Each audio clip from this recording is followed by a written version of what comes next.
Xin chào các bạn, hôm nay mình xin tiếp tục với bài tập phân tích lực trên phần mềm Autodesk Inventor. Thì bài tập ngày hôm nay chúng ta yêu cầu là phân tích trạng thái tĩnh học của chi tiết như trên màn hình chúng ta hiển thị.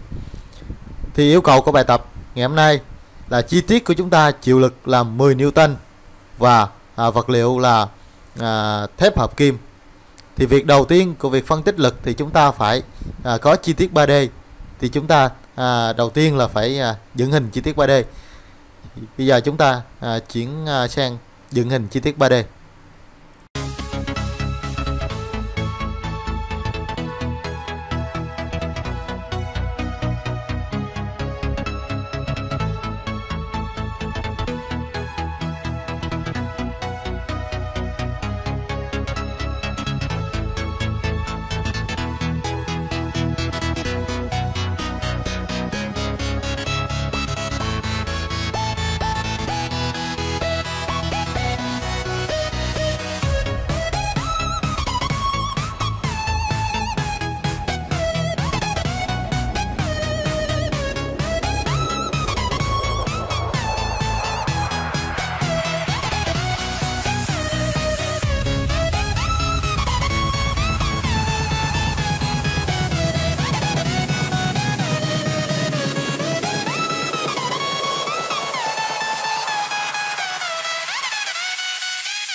sau khi dựng hình chi tiết 3D xong, chúng ta tiếp tục chuyển sang môi trường phân tích lực.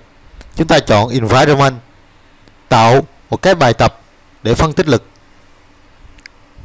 Việc đầu tiên chúng ta cần gắn vật liệu cho chi tiết. Thì chi tiết bài tập ngày hôm nay yêu cầu là thép hợp kim. Chúng ta tiến hành gắn vật liệu thép hợp kim.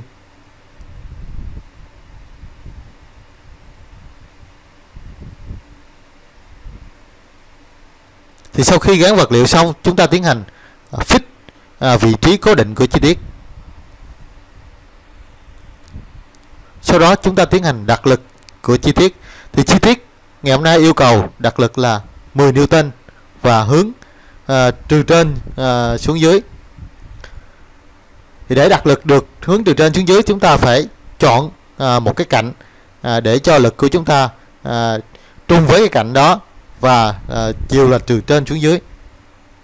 Sau đó chúng ta tiến hành chia lưới cho chi tiết. Chúng ta nhấn vào Solution để chạy chương trình phân tích lực.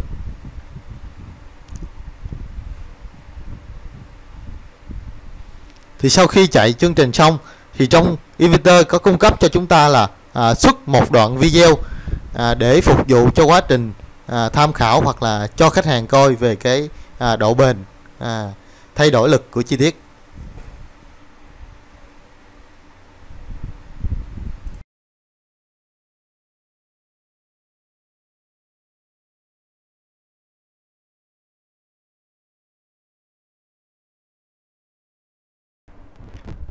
Thì sau khi hoàn tất quá trình phân tích lực thì chúng ta tiến hành xuất cái tài liệu ra để tham khảo. Thì trong Inventor có cung cấp cho chúng ta là xuất cái tài liệu ra.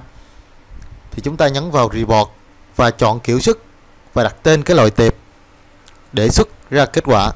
Chúng ta tiến hành xuất kết quả.